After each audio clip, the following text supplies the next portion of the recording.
बड़ी खबर आपको देने जा रहे हैं इस वक्त की बड़ी खबर यह है कि डोनाल्ड ट्रंप ने एक बार फिर यू टर्न लिया है। एक बड़ी पसपाई का इशारा डोनाल्ड ट्रंप से मिला है और अब यह दुनिया कह रही है कि इस पूरे मामले में ईरान ने जो ताकत का मुजाहरा किया और जो स्ट्रैटेजी का मुजाहरा किया, ईरान का अपर हैंड रहा है, ईरान का पलड़ा भारी रहा है। दोस्तों, मैं हूं आपका मेजबान विशाल आजम। बड़ी खबर यह है कि एक बड़ी पसपाई में डोनाल्ड ट्रंप ईरान के खिलाफ जारहियत खत्म करने के ख्वाह हैं, बगैर आबनाए हुर्मुज खुलवाए हुए। जी हां, आप सुन रहे हैं बिल्कुल सही। डोनाल्ड ट्रंप की तरफ से यह बात सामने आई है कि I am ready to end the war even before or even without opening the whole और complete आबनाए हुर्मुज यानी स्ट्रेट ऑफ हुर्मुज।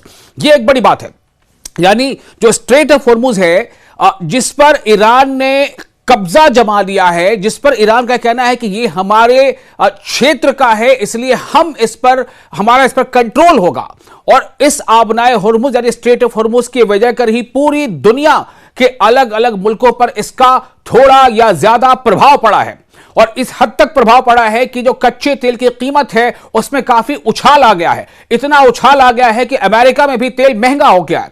महंगा होने की वजह कर अमेरिका में भी लोग सड़कों पर आ गए हैं और बड़े पैमाने पर लोग सड़कों पर आकर के डोनाल्ड ट्रंप के ऊपर दबाव बना रहे हैं कि ईरान के खिलाफ वॉर को बंद किया जाए। कई सारे ऐसे फैक्टर्स हैं, लेकिन सबसे बड़ी बात इस वक्त यही है कि डोनाल्ड ट्रंप के हवाले से खबर सामने आ रही है कि आबनाए हुर्मुज को खुलवाए बगैर डोनाल्ड ट्रंप इस जंग से कदम पीछे हटाने को तैयार हैं। यह खबर द वॉल स्ट्रीट जर्नल के हवाले से सामने आई है। डोनाल्ड ट्रंप मुबैना तौर पर, जैसा कि उस रिपोर्ट पे बात सामने आई है वॉल स्ट्रीट जर्नल, देखिए मैं आपको यह बता रहा हूं कि मैं किस हवाले से यह खबर आपको दे रहा हूं। द वॉल स्ट्रीट जर्नल पर यह खबर मौजूद है। उसके हवाले से खबर है कि अमेरिका की मुबैना तौर पर अमेरिका की ईरान के खिलाफ ये जो अनप्रोवोक्ड जारहियत है, जो अग्रेशन है या अटैक है, इसे खत्म करने के लिए डोनाल्ड ट्रंप तैयार हैं, बगैर इस अहम आबनाए हुर्मुज यानी स्ट्रेट ऑफ हुर्मुज को दोबारा खुलवाए, जिसे जो मुबस्सिरीन हैं, जो कमेंटेटर्स हैं, वो एक बड़ी पसपाई करार दे रहे हैं। और अगर ऐसा होता है तो आप समझ लीजिए कि ईरान का इस पूरे खित्ते में एक तरह से सिक्का जम जाएगा और जो सुपर पावर कहा जाने वाला देश है उसकी कलई खुल जाएगी। मैंने आपको फिर बताया कि वॉल स्ट्रीट जर्नल को शाया होने वाली एक रिपोर्ट के मुताबिक डोनाल्ड ट्रंप ने अपने मुआवनीन को बताया है कि वो इस जारहियत को, वो इस स्ट्राइक को या वो इस एग्रेशन को समेटने के लिए तैयार हैं, चाहे आबनाए हुर्मुज ज्यादातर बंद ही क्यों ना रहे, यानी स्ट्रेट ऑफ हुर्मुज। क्योंकि उन्होंने यह नतीजा अखज किया है कि इसे जबरदस्ती खुलवाने से जंग 4 से 6 हफ्तों के दौरानिये से आगे बढ़ सकती है। जाहिर है कि चूंकि ईरान इसके लिए पूरी तरह से तैयार है, ईरान की तैयारी बहुत जबरदस्त है, ईरान एक बहुत तगड़ी फाइट दे सकता है। और इसी का नतीजा यह है कि डोनाल्ड ट्रंप को यह लग रहा है कि यह फाइट लंबी खिंच सकती है। ईरान की शायद स्ट्रैटेजी यह है कि ईरान चाहता है कि अमेरिका को इस जंग में लंबा घसीटा जाए, अमेरिका चाहता है कि जंग को कलील मुद्दती रखा जाए, और इसी वजह से डोनाल्ड ट्रंप पर दबाव बढ़ रहा है। रिपोर्ट पर तबसरा करने वाले मुबस्सिरीन ने कहा है कि वॉशिंगटन की जानिब से इस तरह का इनखला ऐसा महसूस होगा जैसे व्हाइट हाउस अपने पहले मौक़िफ़ से पीछे हट रहा हो, खासतौर पर इसके बाद कि डोनाल्ड ट्रंप 12 धमकी दे चुके थे कि अगर इस आबी गुजरगाह को, इस वाटरवे को, इस स्ट्रेट ऑफ हुर्मुज को दोबारा न खोला गया तो नताइज भुगतने होंगे।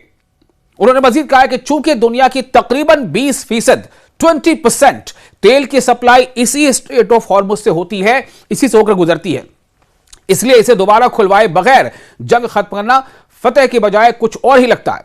गुज़िश्ता माह के आखिर में जारहियत के आगाज के बाद से, यानी कि 28 फरवरी को जो अमेरिका और इस्राइल ने एक तरफा जंग थोप दी थी ईरान के ऊपर, और 28 फरवरी को जो हमले का आगाज कर दिया था, उसके बाद से ही तेहरान ने जवाबी इकदाम के तौर पर दुश्मन बहरी जहाजों और उन ममालिक के जहाजों के लिए आबनाए हुर्मुज को बंद कर दिया जो हमला आवरों की मदद कर रहे हैं।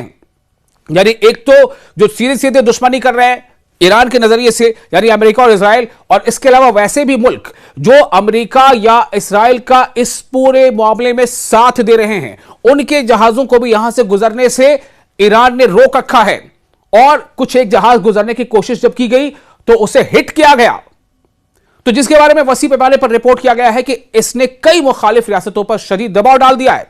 ताहम दोस्त ममालिक को ईरानी हुक्काम के साथ करीबी राब्ते की शर्त पर गुजरने की इजाजत दी जा रही है। हिंदुस्तान के भी जो शिप्स है आबनाए हुर्मुज से गुजर रहे हैं, चाइना के भी गुजर रहे हैं, या जितने भी दोस्त ममालिक हैं ईरान के नजरिए से, वो तमाम शिप्स, उनको कोई रोक टोक नहीं। लेकिन अमेरिका, इसराइल और इसके शराकतदार, इसके अलाइज, उनके लिए यहां से गुजरना, उनके शिप को गुजरना काफी मुश्किल है। आपको याद होगा कि डोनाल्ड ट्रंप ने एक बार पूरे नेटो कम्युनिटी से अपील की थी, नेटो के देशों से अपील की थी, चाइना से अपील की थी कि आप अपने नेवी भेजिए और हम सब मिलकर स्ट्रेट ऑफ हॉर्मुज को खाली कराएंगे।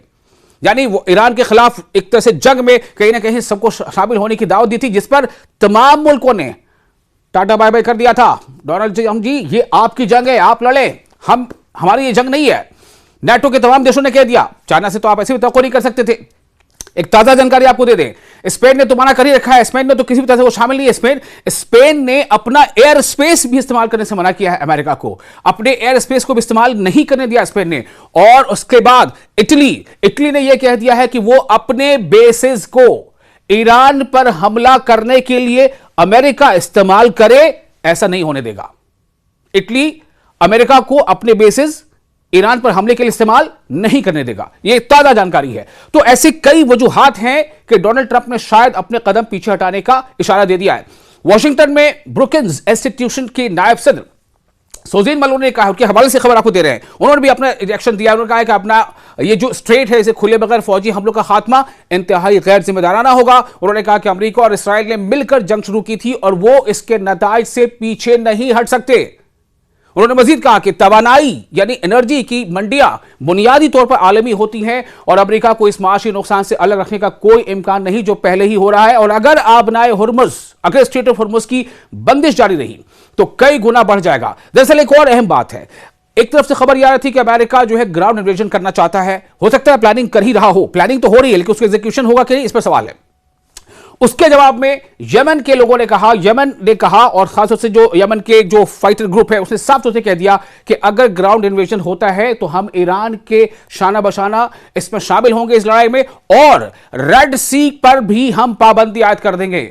यानी कि एक तरफ तो स्ट्रेट ऑफ हॉर्मुज पर पाबंदी है, और अगर रेड सी पर भी ऐसा हो जाता है तो आप सोच लें 20% यहां से तेल की सप्लाई होती है और 10 से 12%, 15% रेड सी से होती है, तो दोनों पर सप्लाई अगर रुक जाएगी तो दुनिया का क्या हाल होगा। कई वजूहात है। मुतवक्किल पसपाई ट्रंप के साबका सख्त बयानात के बिल्कुल बरक्स है। हाल ही में उन्होंने धमकी दी थी कि अगर आपने हुर्मुज को फौरन कारोबार के लिए खोला न गया तो वो ईरान के बिजली घरों और तेल की तंसीबात बशमूल जनूबी ईरान के खार्ग जजीरे को निशाना बनाएंगे।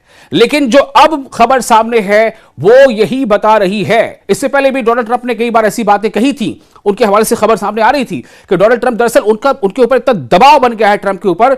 आप ये सोचें कि अमेरिका की तारीख का ये एक बड़े बड़े मुजाहरों में से एक है जो अभी नो किंग्स को लेकर के मुजाहरे हो रहे हैं। और सैटरडे को जो मुजाहरा हुआ है, पूरे अमेरिका के 50 स्टेट से मुजाहरे हुए हैं, तकरीबन 3,500 जगहों पर, मकामात पर 90 लाख से ज्यादा लोग सड़कों पर निकल आए और डोनाल्ड ट्रंप के खिलाफ नारेबाजी की, उनकी पॉलिसीज, उनकी नीतियों के खिलाफ नारेबाजी की और डोनाल्ड ट्रंप पर जबरदस्त दबाव बनाया। अमेरिका के लोगों की यह मांग है कि डोनाल्ड ट्रंप ईरान की जंग को भी जल्द से जल्द बंद करें। अब आप सोचिए, अमेरिका में भी अगर तेल के कच्चे दाम बढ़ रहे हैं, उससे इन्फ्लेशन बढ़ रहा है, तो उसका असर आम लोगों पर पड़ रहा है। अब लोग समझ रहे हैं कि दरअसल इसका असर क्या पड़ रहा है, किसके कहने पर क्या हो रहा है। क्या अमेरिका की ये खुद की अपनी जंग है या अमेरिका इसराइल के कन्विंस करने पर जंग लड़ रहा है? ऐसी कई बातें सामने हैं। फिलहाल ये बहुत बड़ी खबर है कि डोनाल्ड ट्रंप ने इशारा दिया है।